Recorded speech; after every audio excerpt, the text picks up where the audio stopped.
So you a young brother, and you trying to figure out how to be more alpha. You want to have that edge when you dealing with your peers, and get that certain level of respect, and you know what I'm saying? That validation that a man wants on the inside. Or maybe you're like trying to look up techniques on how to use your masculine charm to impress young women. And I'm just here to say, man, cut it out. A lot of young brothers are being misled. I've been seeing an increase in this whole alpha male movement. Like, every dude want to be an alpha male.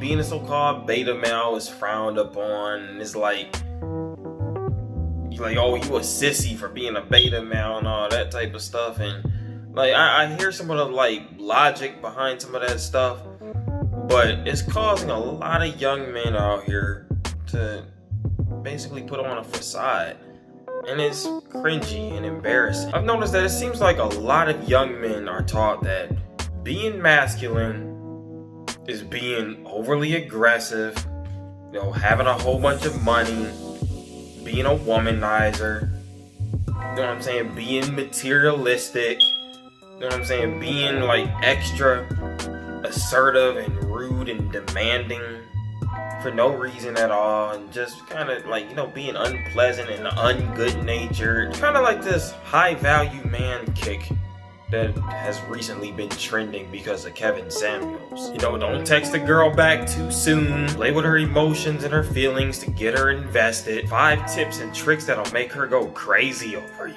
and make her feel like you got a whole bunch of options besides her. And I'm just here to say, if you think that that's what being masculine is all about, then young brother, you need to grow up. If there's anything that I've learned about masculinity growing up, it's the things that my dad taught me over the years. Things like standing up for what you believe in, being yourself, not compromising to the will of everybody that's around you just so you can fit in like a chameleon. You know what I'm saying? Frankly, just handling your business. Being there for the people that you love and handling your freaking business.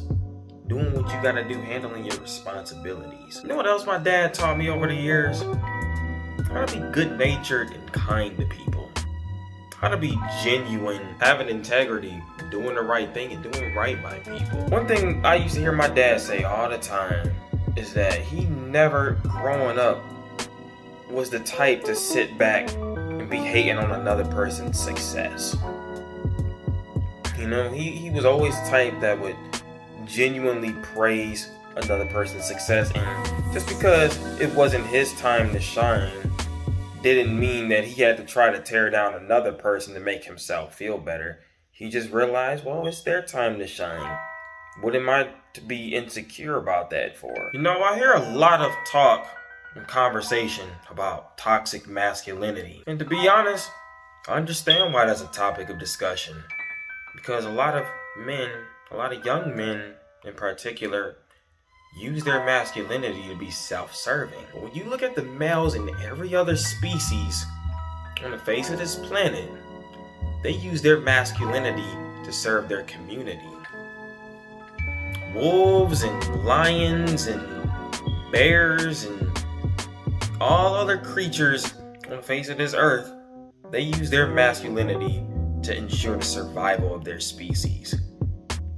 You see masculine men in the human species using their masculinity to tear down other men and women while trying to build themselves up.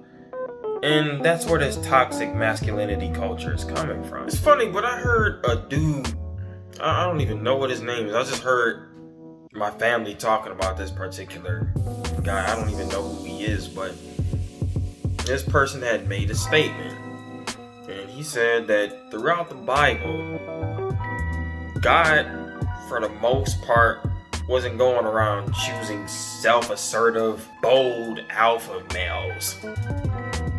He was always choosing the little brother of the group. He was always choosing the people that were just humble and just relaxed and in their purpose, just taking care of the people that they loved. Those were the people that the Most High chose. And they were called righteous men. Even the Messiah, whom the world calls Christ, didn't come down here like some bold, self-cocky alpha male who just felt like he owned the world. He came down here serving people, washing people's feet, building tables and woodworking, working like doing hard work, helping to take care of his family, and being about his earthly father's business. Ended up single-handedly becoming the greatest man to ever have lived on this earth. It's a shame that a lot of young men feel like they gotta turn to these cringy YouTube guru videos on how to be more masculine. But honestly, I understand why the push is there. You know, a lot of young men come from fatherless homes. They don't have positive male role models to look up to. And on top of that, you got society pushing a negative, toxic image of what masculinity is supposed to look like. And real talk, that's why the world is being thrown out of balance the way it is right now. And to be honest, until mankind turns back to the standard of masculinity, of humble, righteous man masculinity that we see in the Bible with our forefathers, we're going to continue to see things be out of balance the way that they are right now. I'm Elijah Reich. You can subscribe to this channel or you can unsubscribe. You can like this video or you can dislike it, share and comment. With that, I'll say peace.